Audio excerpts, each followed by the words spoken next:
I am here with musician Kevin Smart, who Yes, sir. currently plays guitar for the Solon and also plays drums for Jake Miller. Yes. When did you first decide you wanted to pursue music as a career, and what instrument did you pick up first? So when I would say probably like 7 or 8. My parents are both musicians, and for Christmas they bought me like a guitar. And then after about like a month of like trying, like my hands are really small, I was 7 or 8 years old, and my hands are small. I couldn't like, make chords with my hands. So I just got like frustrated, and I was just like, no, I don't want to do this. So it was, I probably played every sport. My parents put me in every sport to try it. And then I think around like 9 years old, another Christmas came, and I had a drum kit under the tree. And so like that whole morning, me and my dad just like I think I opened it at like 2 a.m. I was just so excited to see what was under the tree. And that whole morning we just spent building the kit and putting it together. It was the first time I ever put together a kit. And, so, I was super excited, started playing. And then I got, my mom forced me to go to music school after doing like private lessons. I wasn't really excelling that much. And then I went to this school called School of Rock when I was a freshman in high school. And that's when I really started to like get into music, and like I started bands. I was probably in like 4 or 5 bands before, the Stone and Jake. And so I was playing with new kids every week, had a private lesson, and that's when I just really, indulged in music and like surrounded myself by musicians in school, outside of school. So yeah, fast forward to my junior year after being in, the 4 or 5 different bands, like punk bands, ska bands. I was just going to ask, were they all the same? Different genres. Like wow. I tried to play in this metal band. I had like a metal phase, but I just wasn't good at double bass. Yeah. And they wanted a drummer that could do double bass, and I was just like, I can't do it. So then it just like fell apart like super quick after like a month. So in junior year I got literally almost the same time, I got the offer to play drums for Jake. And then, like, literally at the same time, my friends in the Stolen, I played shows with them, but, like, and I was in a different band, and, like, almost every month we were playing a show together, but just in different bands. And I've known them since I was a kid. We lived, like, 5-10 minutes away from each other, and they're like, hey, we know you play drums, but like we can't find a steady bass player. Can you play bass for us? Like, we'll teach you how to play, because you know rhythm. So I was like, yeah, sure. Like, totally, like, on a whim, I was like, yeah, I can play bass. Like, so you picked it up that fast? Picked it up. I definitely wouldn't say that I was good at first by any means. There were some shows where I would literally just forget the bass part, and then I would just be like, what do I do? And I'd look at Rob, or old guitar player Mikey, and I'd be like, what are the chords again? Like, what are the notes? And so at the beginning it was like kind of rough, like playing bass, but I eventually got the hang of it, started practicing more and all that kind of stuff. It's awesome. Yeah. Was there ever any regret on your parents' part for getting you a drum set? Absolutely not. No. You didn't make too much noise then? No. I still live at home. I'm moving out in like 6 months, going to Nashville, but but my mom let me take over the years. We have like 2 guest bedrooms, and I took over the one upstairs right next to my room, and I literally turned it into a studio. I have 2 guitars, 2 basses, 2 drum kits, big studio desk, and all the recording equipment, and my mom really encourages it. And when I first got the offer to tour, which was my junior year of high school, it was May. So it was like, okay, cool, like we're leaving April 28th or something. And I basically had to drop out of high school. And I told my mom about the opportunity, and she's like, yeah, go ahead, go ask your school. I'm sure like they won't let you. Like, and I asked my That was guidance. School of Rock, right? So no, so That was before School of Rock. no. So School of Rock was in addition to school. So I go to Okay. school, high Gotcha. school, and then one day a week, I would go for another like 4 hours. So I get home at 2:30, and then go back to School of Rock at like 4:30, Wow. and then I'll be there till like 8 or 9 o'clock at night. So yeah, when I was a junior, I got the offer to tour, and I went and asked my guidance counselor in high school, like, hey, I got this opportunity. Here's a note from Jake's dad, like, Yeah. you know, it's a professional tour, you know, and they were like, yeah, let's try and work this out. And they called my mom the next day, and they're like, hey, like, how can we make this work? And my mom was like blown away that the school was even willing to let me, you know, continue school while being on the road. So, you know, my mom said, okay, cool, they're gonna let you go, but the deal is you have to go to college, like, no excuses. And I said, okay, cool, like, I just want to go on tour, like, play music. And so I graduate in December of this year. So my mom was just very about doing schoolwork, and as long as I'm doing that, I don't care what you do. You know, if you want to practice at 11 o'clock at night, go for it. Like, I Yeah. really don't care, as long as it's, you know, reasonable Right. on the weekend or whatever. Uh-huh. Like, have all your friends over, practice, record, write music. I'm all for it. That's great that you Yeah. have such a supportive family in that Oh, respect. for sure. Yeah. So, you know, Some parents buy their kids drum sets and then they regret it 10 minutes Absolutely. later because of the noise. absolutely. And if I had a kid, I'd definitely be like, oh my gosh, what did I get myself into? Because there's days where I'll be practicing for like 4 hours, 5 hours. In the very like beginning of like touring, I was just very, you know, I got pushed into this very professional setting. You know, I played my first like arena at 17, and I had a mentor at the time that was a drum teacher and a manager to me, and he was just guiding me through being a professional drummer and a musician. So, you know, he encouraged me really just to like work really hard, practice. There's no excuse. You're playing with some of the biggest acts in the world. Yeah. So with some of the best bands, like, you can't just be just any high school musician. You know what I mean? Did you feel a pressure because of that, or were you already confident enough in your skills? Honestly, I feel like I was very naive at that point, and I was just like, hey, I can do this, like, whatever.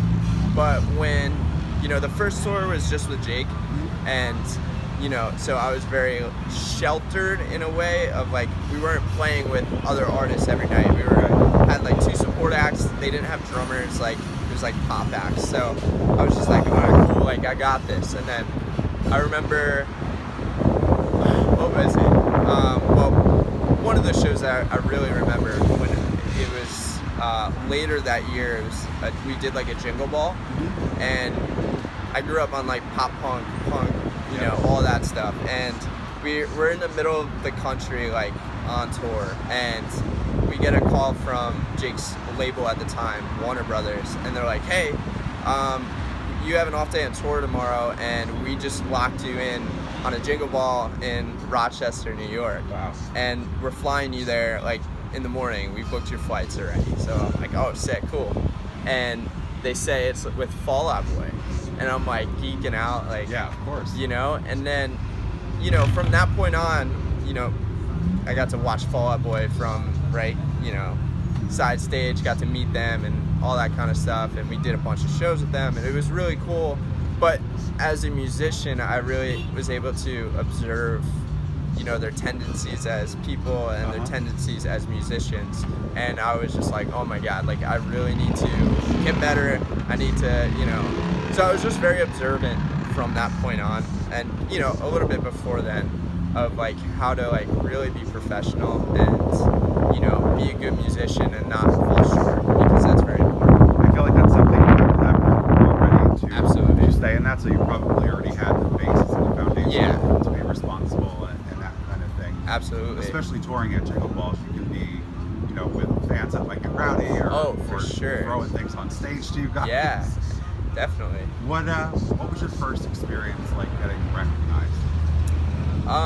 Recognized in what sense? In terms of like a fan coming up to you and being like, oh my god, I really love this dude. So Jake's fan base, they're very passionate. So I remember, the backstory of how I became Jake's tour. Scott Knapp, Jake's tour manager, was my absolute best friend in the world. He grew up in Marlboro, right? You know, a town from me. Did he know you? Did you guys know each Yes. other prior? So he was very involved in the music scene, the local music scene, and he was doing like DIY tours with like punk bands, like doing full country tours and bands from like a young age, like right after high school.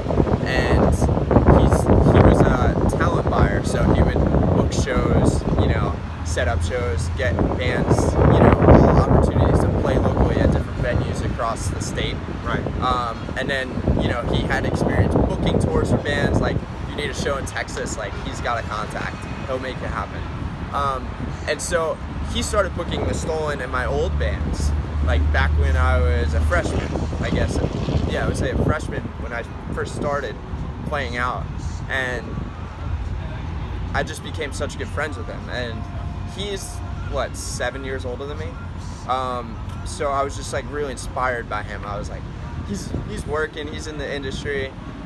You know, he did a thing with his school where they were very supportive of him booking shows at their local space, like rec center that the school owns, and they let him put on shows in exchange for him to do well in school.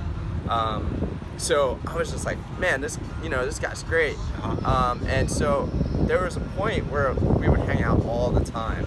Like, slowly he would come pick me up. We go to Chipotle right down the street or whatever, or he'll pick me up and we'll go to Wawa and just get milkshakes and literally hang in his car for like hours. And I would just ask him a million questions, like, how do you go on tour? How do you do this? How do you do that? And we just became really close, and he was like a mentor of mine, and he still is. I still consider him, you know, I always call him when I need something or I need to figure out how to do something. That's I awesome. totally trust him. I feel like he knows everything. He knows everyone, you know what I mean? So he taught me everything from my freshman year, probably up until my junior year. We were hanging out, you know, just him teaching me things, going to shows, whatever. And I remember we were at Chipotle, I think it's that way, but on 18.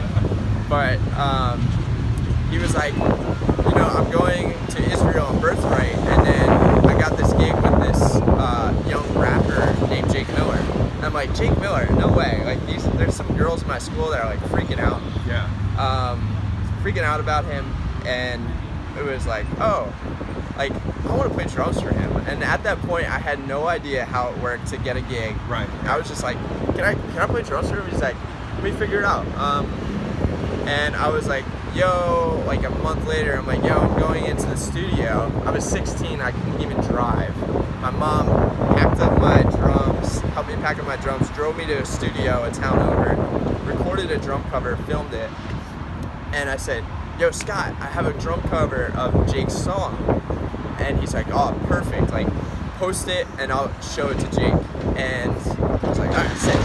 So I posted it, and within like 5 minutes, I get a tweet from Jake saying, dude, this sounds awesome, blah, blah, blah. And from that point, there was like fans already hitting me up, like, or on Twitter. They were like tweeting me like, you're so good, or, you know, we loved your cover. And I was like, awesome, like, this is amazing. And then 3 weeks later, he has a show in Jersey, and Scott called me because he was on tour. He was doing like flying everywhere with Jake, and he was like, hey man, do you want to like come help out with merch at the show? And me, I'm like, yeah, I know how to do that, and I'm down to help out with anything. So I get there early, probably around noon. They're just getting there. Jake's whole family's there because, you know, they did New York the night before and Jersey like around the same time. So there's big shows for Jake in his career at that point. And he comes up to me while I'm setting up merch or whatever I was doing, and he's like, yo man, do you want to like come up and play with me tonight on the song that I covered, A Million Lives? And I'm like, dude, wow, that's crazy. Yeah, I would love to. And I remember I was so like obsessed with trying to do my best. I had headphones on me, and while I was doing merch, I had one headphone in my ear, and I put on A Million Lives on repeat. So I remembered the structure of the song, so I didn't mess it up. It was my first like show. There's probably like 2,000 people or 1,000 people. No pressure at all. Yeah, it wasn't my kit. I didn't. Yeah. It was the opener's kit. I didn't have time to like adjust it and practice on it. It was like, yo, just come up. So I'm like, in my head, I'm like, this is so exciting. I'm freaking out. And then I played, and then I tweeted Jake. I was like, dude, thanks so much for having me play with you last night. And he's like, dude, you can do that whenever you want. And then within a month, I got a text. So that was March.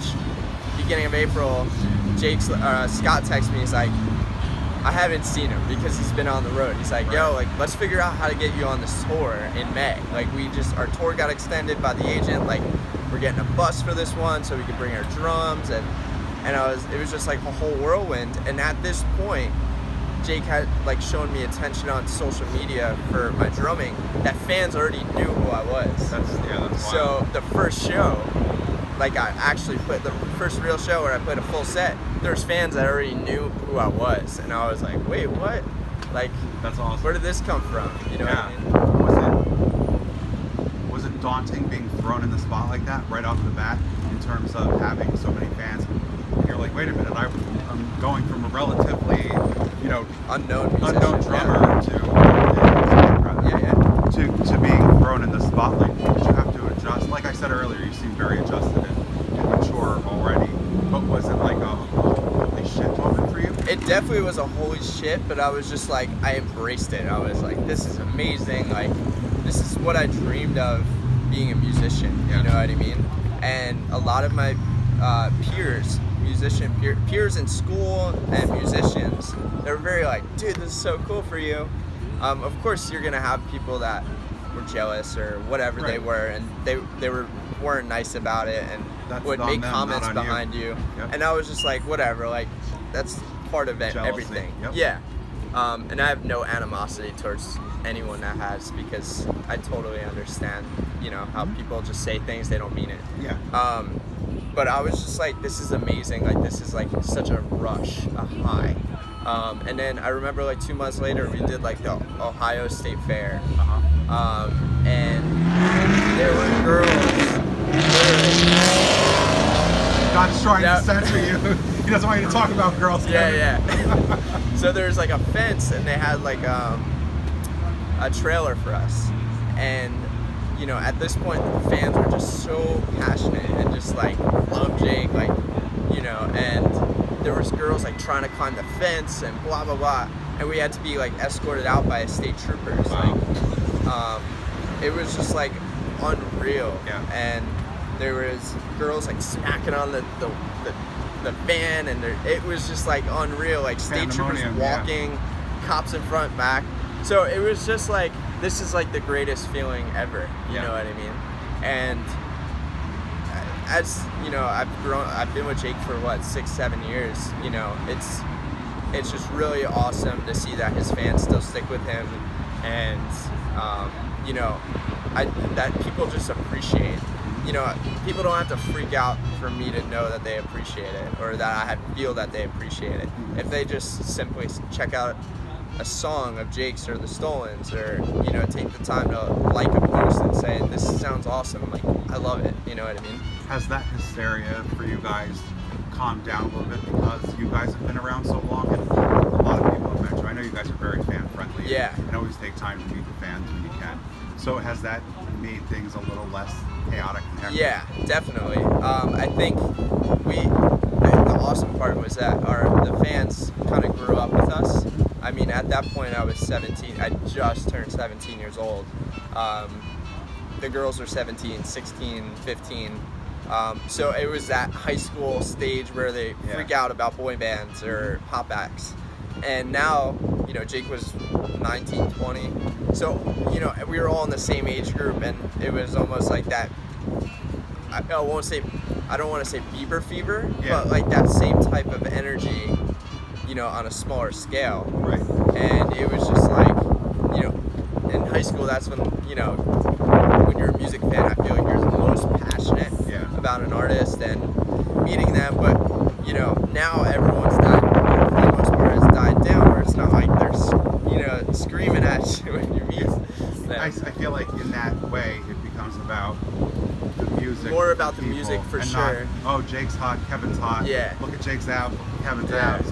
Kevin's hot because he's got tattoos. Like, I feel like it becomes more serious. Yeah, you affect people in a different way. Yes, absolutely. And you know, as for me, as like growing up, I've learned that it's not. You know, I used to worry about like, you know, having to have the right image or whatever, and it means more to have a good song and have connect with people. Like at this, whether it's a Stolen show or the Jake show, you know, we all try and meet the fans after and have a personal connection. Right. You know, with the Stolen tours, they're a little bit more lenient than a Jake tour, where we don't have a bus that's departing at 2 a.m. Right. You know, it's like, oh well, we're driving, we have our van. So, you know, we have these fans in Salt Lake City that are like just very passionate about both Jake and the Stolen. But when the Stolen comes, we have this tradition like, hey, like you're a fan, but like you're just like one of us. We're both people. Didn't you just play outside a venue after a concert, a little in an alleyway somewhere? Yeah. That kind we of do stuff that all the means time. a lot to fans because you're making a connection on a different level. It's not, hey, you spent a lot of money to come see our show, buy my merch, all that crap. It's about the music and making that connection. And it's like, we want to be friends with our fans and like just be like, hey, how's it going? Did you get that job? Or how's school going? Like, I can't tell you how many people if I saw them, I'd be like, oh, how's this? Like, I try and put effort into like getting to know the people who come and support us, because I think that's so important. I'm not a big fan of the rock star attitude, where it's like, you know, obviously if you're an arena act, you can't go out and meet 15,000 people waiting for you. But, you know, if it's doable, if you're standing in a Starbucks and someone says, hey, like, I love your music, like, can we take a picture? Yeah, absolutely.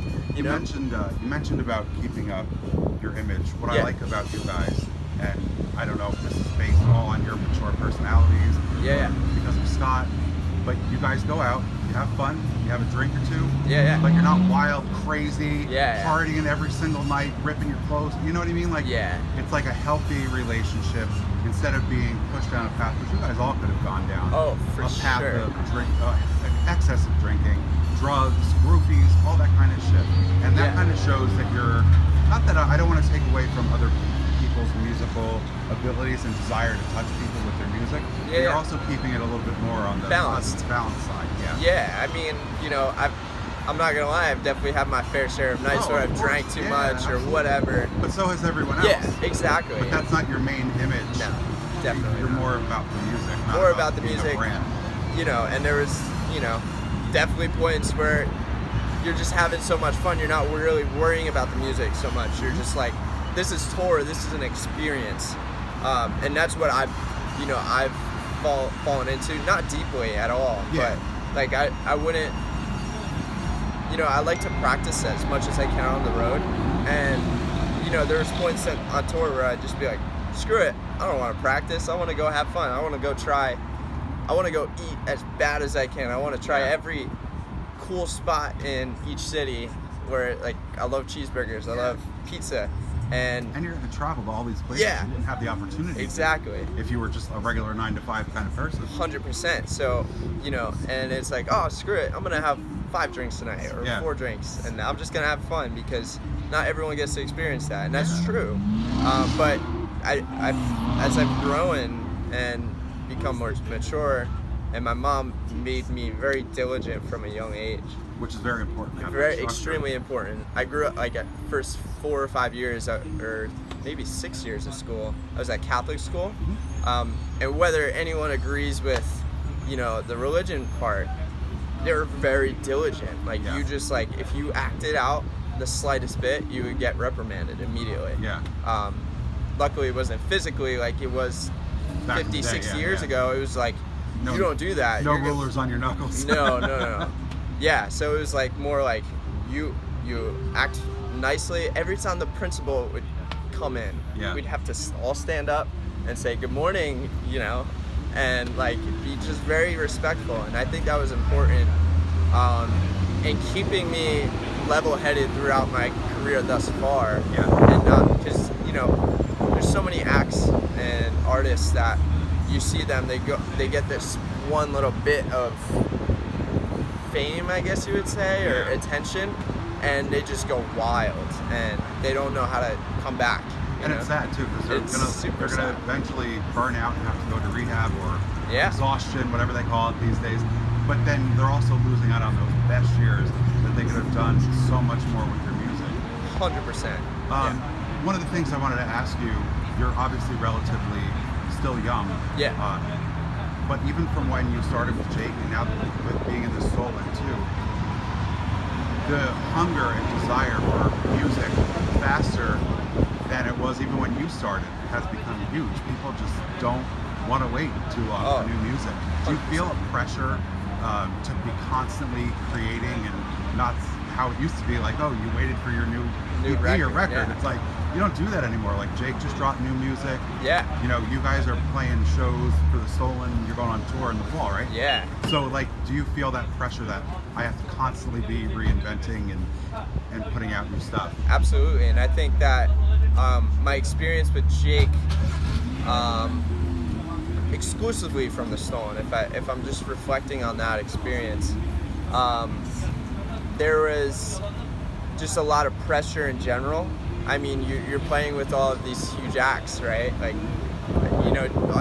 Justin Bieber, Ariana Grande, whatever you want, you name a shit ton of them. And I just notice everything about them. They're huge machines, like the way they're super talented. They always have new music. They're always touring, and they're always this or whatever. And it's like, wow, like if I want to get to that level, I got to do that. So, I've adopted that mentality from the very beginning. And even before that, when I was just in a local band, like I was always just trying to outwork everyone. But in a healthy yeah. I was just like, man, I really want this. I'm gonna try and sell as many tickets to our show as possible. I'd be selling tickets at school. I'd be up 2 or 3 a.m. on a school night on Facebook promoting my band to various people. Like, I just didn't care. I was just like, I just want it. Yeah. And so I feel that pressure constantly, and every day, if I don't do something that is excelling my career, I absolutely feel guilty. Like, I feel like you're wasting the day. Feel like I wasted my time. Like, right after this, I have a session, you know what I mean? And then tonight I'm going to see John Bellion with actually Jake, which is cool. But like, if I didn't have that session, right, I might feel a little guilty, like creatively, I'm saying. Like, interviews amazing. Going to see John, like a music artist is great, but if I'm not like practicing or like trying to write a new song or like learning something, like I just go crazy. Let's talk a little bit about that as well. Yeah. The writing. What kind of songs do you write? Do you write towards a drum perspective? Do you write towards a singer's perspective? Yeah. Can you sing? So or are you writing for Jake and you're lead singer in the Stolen? Yeah. So I recently really dove into songwriting. I was always in kind of throughout my career is more, I would say up until the past 2 years, I was I'm a musician. I just know how to play drums. I know how to play bass. And when you bring a song to me, I'll figure out my part. And then, as I went through things, as everyone does through life, and being surrounded by people who write music all the time, Stolen and Jake, like lyrically and just coming up with new instrumentals from nothing, I was like, man, I'm going to give this a go. And I remember when I first started, I'm like, oh man, I'll make a great song. And I was like taken by surprise about how like hard it was to write lyrics, write melodies. I was just very naive. I thought that since I could play drums and bass, I was like, that's perfect. Like, this will help me write a song. Right. But it's so much more than that. And when I was a listener, I was never really like sometimes I would connect to lyrics, but I just liked the sound of it, like of music. I would never be like, man, I love the lyrics in that AC/DC song, or like that Neil Young song or Eric Clapton, like I would just be like, man, this sounds great, like awesome. And so my perspective completely changed when I started trying to write music. Now every time I hear a song, I analyze every little bit, what's the melody like?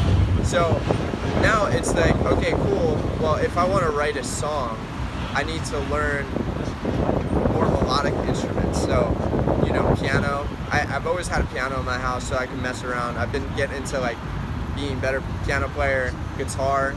I have like 2 or 3 guitars in my house. So like I got home from a Europe tour like 2 years ago. And I was like, you know what, screw it. I'm going to go buy a really nice guitar and I'm going to learn. So I bought a Taylor and a beautiful acoustic guitar, and it just like inspired me to learn guitar. So my perspective changed on writing as a whole. I was just like, okay, cool. I'm going to start writing on the piano or the guitar. I know drums and bass. That's like the back, the beef of a song, So, I'm always trying to challenge myself. And so I write from different perspectives now than I thought I would have to. Is that why you're moving to Nashville? Because it's a bigger songwriter? Yeah, I think, I love Jersey, and I'll still be in the Stolen. We're working it out. Where I fly back and forth. I fly so much, I have status and all that. You probably get stuff. free miles everywhere. Oh yeah. You get your own. I got the credit plane. card, so every time I buy something, I'm getting miles. So, but yeah, I mean, most recently I've been going to LA a lot and writing with these few guys that I know, and it's just like, it's so weird, man. Like I was so in love with drums, and I still am, but it just opens another door to like a different part of music now. Yeah.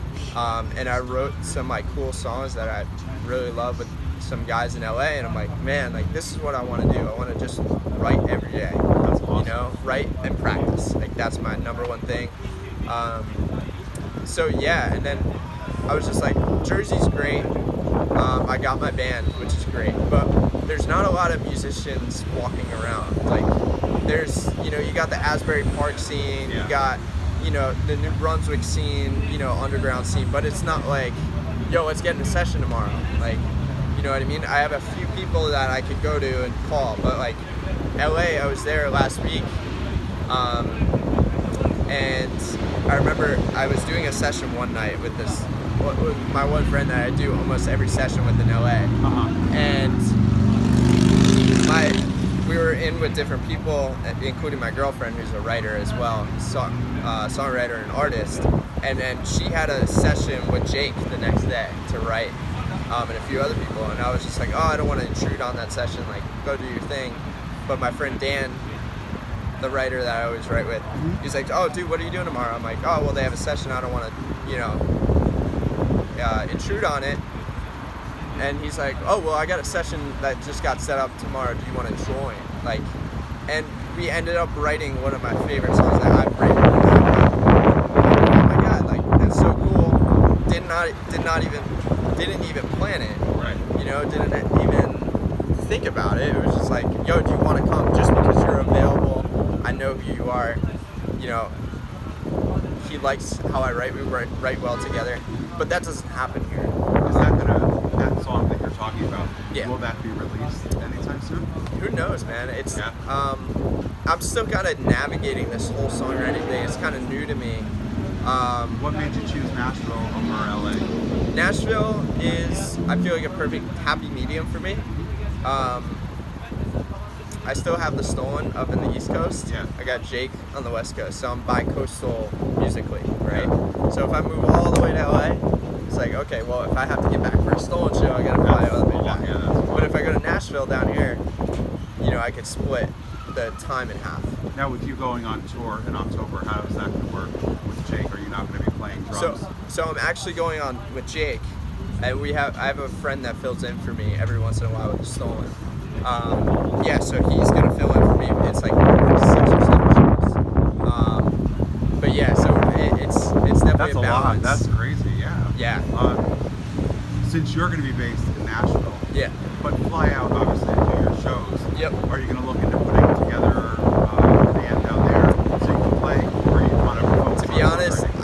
so much with going on with both bands that it just wouldn't. It would be a disservice, in my opinion, to both bands that I've committed to say, hey, I'm going to start another project. So much work that goes into being in a band and playing for an artist that the general public doesn't see. You know, oh, cool, you go on tour, awesome, but you get home, you're practicing, you're writing, you're doing, you know, business things. Like, I have a business, like a LLC, that I need to file taxes. I need to make sure that I'm spending money in the right, you know, there's a lot that goes into it. Yeah. So starting another musical project is managing finances for another entity, you know, and it's just like, I feel like where I'm at right now, I'm really happy. Do you think that's going to be good for you and make you a bit more creative, because you're kind of going to be blocked out from the New York scene, blocked out from the California scene? It's all about you writing and creating. Yeah. As Kevin, not as Jake Miller's drummer, as the Stolen's guitarist. It's going to be just Kevin Smart. Yeah, I mean, it's not, you know, it's kind of like, I'm not trying to say like I'm going to Nashville to just do my thing. I think it's more like, yeah, like I need to move there. I need to expand as a musician and a writer, and that's not really happening for me as quickly as I would like up here anymore. I've almost got a huge music scene. It's humongous, and it's growing every day, all the time. So it's more like, hey, like I want to just write with new writers. I want to play with new people, and that ultimately will help me become a better member of each band, in my opinion. Will you shop out your music that you write, or do you want to be the first one to record it, or give it to, or you know, give it to Jake to do, or give it to Sola to do? You think you want to keep it close knit in the family? So I'm honestly super open to it. I just love music, and if I write a song that makes sense for the Stolen, I'll send it to them, and if they don't like it, cool. And if I send something to Jake and he doesn't like it or whatever, like, I've never really done any songwriting. I've done like one session with Jake, never cut a song with him or anything like that. But you know, I definitely want to join that writer circle of working with, you know, the PROs like BMI. You know, perhaps one day sign a publishing deal, you know what I mean, and write for other artists. Like, hey, if I write a great song and someone cuts it, awesome. I'm not like, maybe at one point I will. Maybe I haven't written that song where I'm like, this needs to be mine. But number one, I can't sing. You know, I could do background vocals at best in a live show. You can lip sync. They used to do that back in the day. Yeah, like Britney Spears or something, get the thing. But yeah, I mean, yeah, I'm not like where it's got to be the Kevin Smart thing. Yeah. But I didn't mean it like you were trying to branch out. Yeah. I just meant like. For sure, I know what you're saying, but I'm not like, you know, I'm just going here, I'm going in my Kevin Smart bubble, and I'm not worrying about, you know what I mean? I'm just more of like trying to make myself better for everyone else, you know what I mean? And for myself, just to satisfy that hunger, which will never be fully satisfied as a musician, in my opinion. It's like there's always, once you get to a milestone, you feel like now you've just made another milestone. It's addicting, intoxicating. Apart from the adoration from the fans who come to see you guys play, what does it mean to you as a songwriter and as a musician to make a connection with people? Music is very important. Entertainment is important. Actors make connections based on their performances. You guys make connections based on their performances. Something tells me about you that you are probably more into the connection with somebody musically than you are into, oh, Kevin, you're so hot. You know what I mean? Yeah. No, for sure. Yeah, no, I'd rather, you know, I look at it from a fan perspective, you know, as a musician. I'm a huge fan of music, you know what I mean? I listen to music probably 7 hours a day. Whether I'm doing homework, got the song music blasting, or I'm writing a song, or driving somewhere. Like, I always need music. It's just like part of me. And it blows my mind that there's people that are like, yeah, man, I don't like music. Like, I don't really listen to music. Like, I'm like, you're crazy, man. Yeah. But it's like, why are you alive? Yeah, like, I just don't understand it. But as a listener, I look at artists like John Mayer, and he was the first.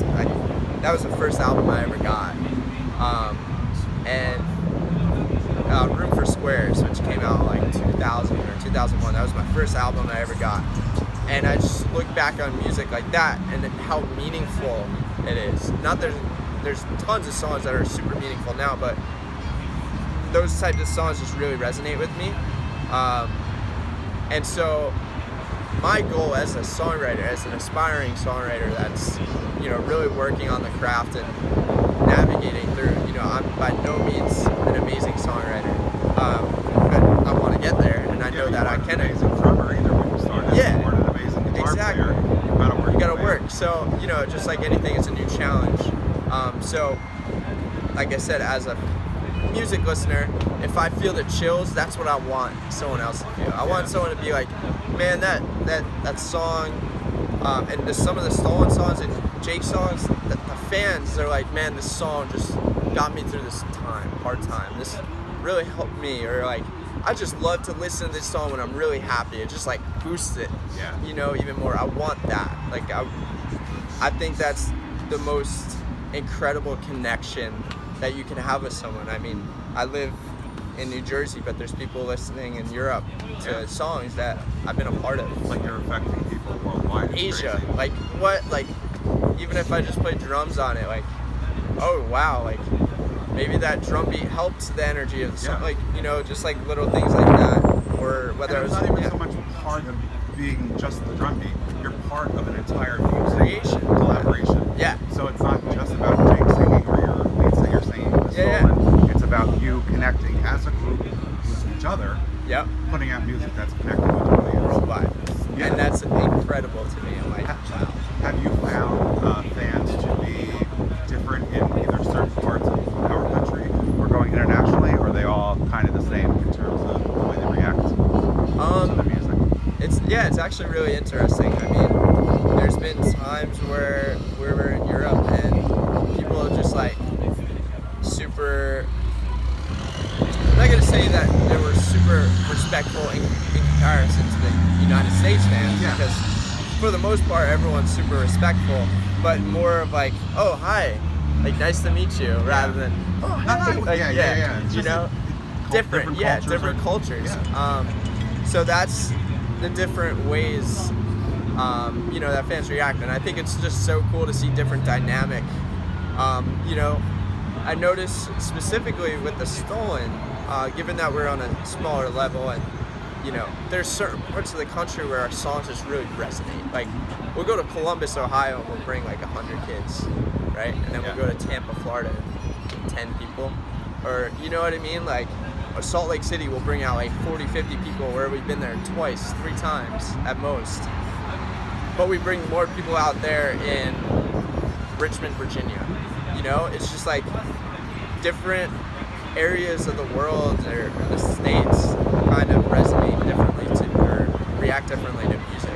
So it's interesting. Musicians today and any entertainer, that point is there's a big social media presence.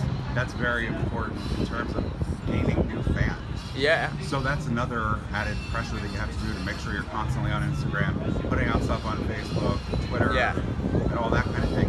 Do you ever feel like it'd be just great if it was just about the music and didn't have to do all this other, it's like almost like a second full-time job. Yeah, and there was a point where when I was in high school or like after, where I was just like, I love this attention, it's amazing, like it makes me feel so good, and like I kind of honestly like relied on it a bit. I was like, man, if people are like tweeting me all the time, that means I must be doing something good. Yeah. Right? And then, as the fans started getting less starstruck by Jake, or not, I wouldn't say starstruck, but less like always like super engaging, like always, like they're still fans now, but they're like, they don't feel like they need to tweet you every second to know, or every day,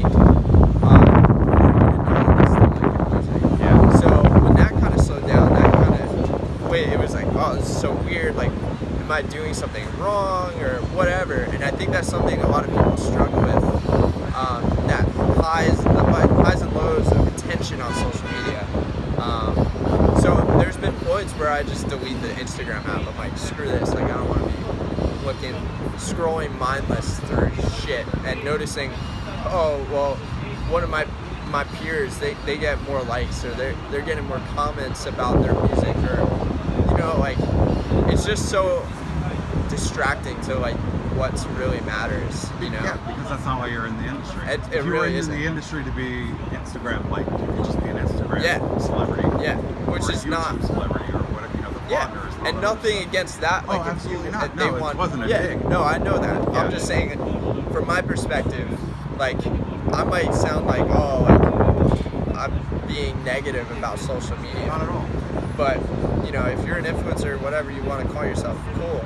But, you know, as a musician, I, you know, from very early on when I started getting attention from being a part of some great projects, it was, you know, it was just, it felt so good. I was so young, and it was like the dream, and like the whole thing was a dream. And, you know, now I'm just like, man, this is like, now I gotta think about what I gotta post. Like, if I don't post enough, people are gonna stop paying attention, and that whole cycle is just like, it's not good. I don't like it. Yeah, it becomes less about the music and more about the image, which you want to have a good image, obviously, but you also want it to just be about the music. Yeah. And I can imagine that's got to be a huge pressure even for somebody like Jake, because he's got to be like, oh, well, are my fans going to worry about this? And fans constantly eat it up, but yet you have to use Instagram to get people excited about your music. Yeah, or and you spend hours doing that. So it's kind of like a circle. I struggle with that balance now. Like, I felt like I had a good balance back in the day, but now I just like, I'm just in this weird spot with it where I'm like, I don't know if I really. Do you guys share responsibility for the to do the social media? Yeah, we all share. Like, I'm pretty good at like Photoshop and like editing like videos and stuff, like basic video editing. So I'm very like involved in content creation. I'll make the tour flyers, I'll make the merch, I'll make, you know, so I like to be creative. Like, so, you know, I'll send it to them, just be like, yo, figure out when you guys want to post it. Like, you know what I mean? Like, I used to be like, yo, I want to post it. Like, I want to see how many likes we get the second I post it. Like, it's so messed up how, like, this shit gets in your head. And I think that's what I've been struggling with, like, the past few years. I'm like, I just want to make great music, and I almost wish that, like, if I make a great song, everything will come. But that's not true. You gotta work both sides. Yeah. I think also, since you've been growing up to the world today, I think people really want to make a connection. Absolutely. On a personal level. Maybe they're sitting at home and like, Kevin's so lucky, he's going all over the world, he's touring with a band, he's touring with Jake, like, look up to you in a way. And that also can add a pressure to you. Absolutely.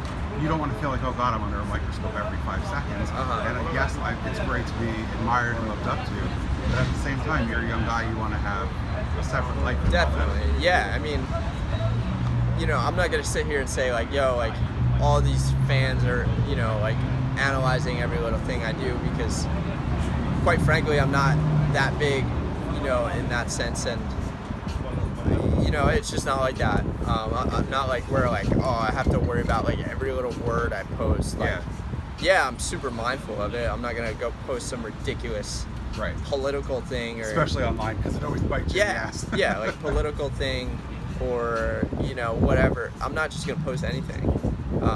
And I've been really trying to be mindful of posting like meaningful things rather than just posting, hey, like, doing this, you know. And I still fall into it. I think everyone does. And I think it's just a balance of finding that happy medium. You mentioned John Mayer before. Yeah. Who were some of your other musical inspirations? Oh man, I grew up on classic rock. My mom and dad, you know, were born in the 60s, late 50s. And, you know, that was the stuff, man. That was like their shit. They always had Q1043. I don't know if you know that station. Yep, I do. Classic rock station that played the same 40 songs every week for the past 30 years. Yeah. Because no classic rock is coming out. So my dad would hate when I would put on the pop station. I would love pop music and turn that shit off. Put this back on. My mom, you know, now that I'm in the pop world, my mom listens to Z100 every morning, hoping to hear Jake you know, because they sometimes play them, and like she just wants to know like what's the coolest, like what we're going up against. You know, she's like super into it. She just wants to go to phone taps. Yeah, she loves it. She's up out. She travels to Connecticut every day and then comes back home. For work? Yeah. Oh. So she's up at 4 a.m. in the car by 5. Doesn't get home till like 7 o'clock at night. So she listens to the Z100 morning show and she loves it. But she's just like so into the pop world. Like she's just like, my son's in it. You know, I want to be as knowledgeable as possible. So when she gets home, we can have a conversation about what's going on. Hey, Jake's dropping this new single.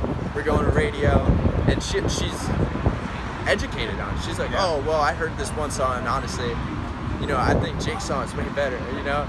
And she's just super, like, supportive and, like, that's just awesome for to it. have that connection with a parent like that. It's very amazing. special. Yeah. But it seems like that relationship has always been very much like that, so. Oh, yeah. No, I love my mom. She's the best. Yeah. Now, so you got a lot of tattoos. Is that something you're into? Yeah. It's something that I got into when I was in Europe, 2017. Jake got his first tattoo earlier that year. And I'm like, man, I want a tattoo now. Like, I want to be cool. So we were in Paris and we had an off day, and we found this dope tattoo shop. They had an opening for whoever wanted to get a tattoo. We're like, all right, sick.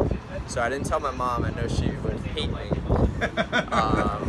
And there your close relationship disintegrated right there. Yeah, and then I didn't tell my girlfriend, and I got this. This is my first tattoo, coordinates of Queens, because I'm originally from Queens, New York. And I FaceTime my girlfriend. I'm like, hey, look what I got.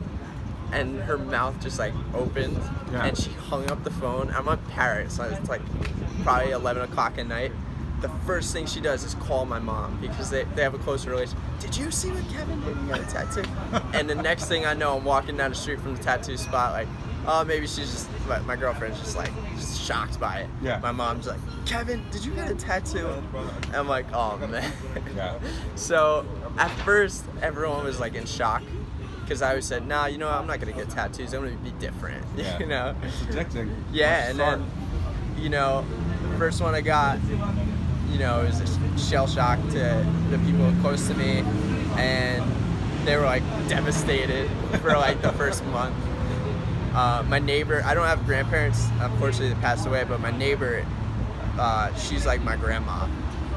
She's been there for me like since for as long as I can remember, and she was just like in shock. Oh my God, crying, like I'm like, it's all good. Like, yeah, it's like it's just a tattoo. Yeah, so I didn't murder people. Exactly, and then as time went on, everyone's like, all right, if that's the worst thing he's doing, like, cool. So I was like, all right, sick. Everyone likes him now, or they don't mind him. So I'm just gonna start getting more. So now I have like 7 or 8 or something. Do they all have meaning to you? Or? Yeah, absolutely. Yeah. I try and do that, but I know that less mean more. Some mean less, some mean more. You know? Oh, yeah. Sometimes you gotta get some for fun. Yeah. So you know, I'm definitely exploring as a young kid. You know. Yeah. 2019 is a little bit more than halfway over at this point. What are you looking to do in 2020? With the move to Nashville and that kind of stuff, where would you like to see yourself be this time next year? So this time next year, I should be moved into a house in Nashville, and with a few of my friends from up here.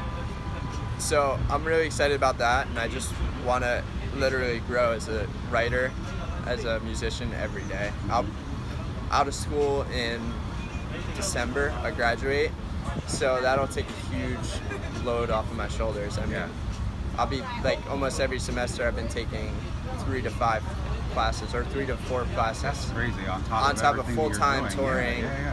You know, I don't 2 even bands. know how you do it. Touring alone is enough. You just gotta be diligent, you know. And I have a really strong relationship with my mom, and I didn't want to let her down. And I am so lucky that she's, and the big part of it is that she's paying for all of it, which was like the most generous thing. I have so many friends that made the same kind of deals with, okay, you want to do the music thing, but I really want you to go to school. Okay, well, but like we can't afford, unfortunately, to put you through school, so you're gonna have to take out loans. So my mother really took that weight off of my shoulders, being that, okay, cool, I'm gonna have my bachelor's degree from Penn State, paid for. So when I get out, I'm not like a musician, still, you know, very much still trying to break through everything. So you're doing it online at Penn State? Yeah. What is your major? Is it music? Business. Yeah, I already got the music thing figured out. You know? What would you like to fall back on if need be? I'm really not looking to fall back. I mean, I really did this school thing to hold up my end of the deal with my mom. You know, I really value her opinion, and in some ways it does. You know, it's really beneficial. Being in a business major. Yeah. We learn all sorts of different things, ins and outs of the way. And it keeps my mind going. You know, I know. I notice some people that don't go to school, they're not challenged as much intellectually. And I'm not saying they're not as smart, or some of them are way smarter, but they're not always being challenged. So I felt like that was really good for me to have throughout my touring years. Really keep me level-headed. Like, there was nights where we were playing arenas and I would want to go see the headlining act, but guess what? I had a homework assignment due that night that I didn't get to because we had 5 shows the day before, the days prior, and I needed to get it done. So I'm sitting in a hockey locker room with the shittiest Wi-Fi, just trying to do my assignment and submit it. And it was like, okay, cool, like, Kev, you can't really fuck around. Yeah, not all glamorous, right? It's not all glamorous lifestyle. Dude, like, the touring and the it's only like 10% of what you actually do. Yeah, you know? and people from the outside look in and say, "Oh, it's so great! It's so great." Calling themselves that. Yeah. People want pictures and autographs and the music and the this and the that, and then. But really, there's a real life behind it too. It's not just that. So much between balancing family, finances, just having a life where you can. Like, last night was the first night I went out, like, since I've been home for like a week. Every night I'm just working on music. But I was like, you know, I need to get out and just like have a good time. Like, hang out with some of my friends on the deck and just relax. Yeah. You know, so that's awesome. Kevin, you're an incredible young man. You're very mature. Your music is fantastic. Thank you. You're only going to get better and bigger. And I'm hoping. Take it from me. I'm a little psychic though, but Hell yeah. I really appreciate your time. Yeah, of course. Fantastic. Thank you so much for having me. Thanks, Kevin.